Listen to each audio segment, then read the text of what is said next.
talking about Arizona conditions, automatically people think in terms of skin cancer. Not just skin damage, eye damage, whatever it is that lucky old sun does that makes us kind of unlucky. Fortunately, we are very fortunate to have Dr.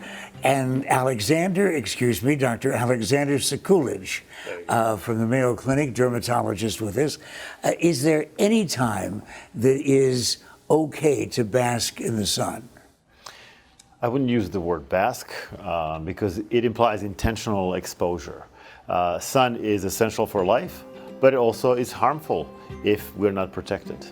The harm depends on the skin color. The lighter the color, the more harm with the same amount of sun exposure. Probably it's better to have a mindset of constant protection and be very responsible about enjoying the sun and outdoors. As a light-skinned Irishman who lives in Arizona, I promise you I've heard about every kind of protection, and you think that everybody knows the same things. Wear a hat, use sunscreen, don't spend a lot of time in the sun. But what is it we don't know about, for example, sunscreen?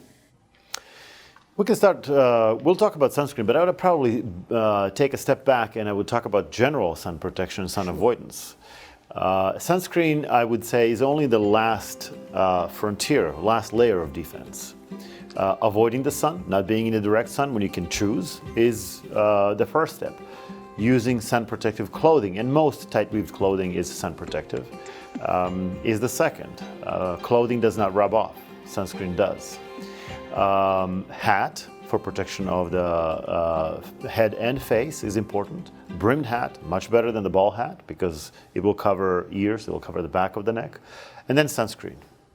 Things about sunscreen that are critical are that sunscreen is not perfect.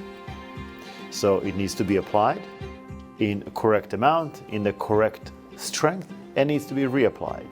And ideally should be applied 20, 30 minutes prior to going outside. And what is the correct strength? So American Academy of Dermatology still recommends SPF, sun protection factor 30 sunscreen or higher. There are some more recent studies showing that even higher SPF sunscreens, because now you can buy them at SPF 100, sunscreens above SPF of 30 are somewhat more efficient.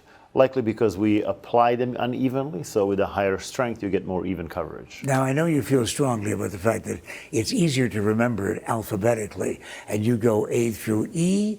What does that mean?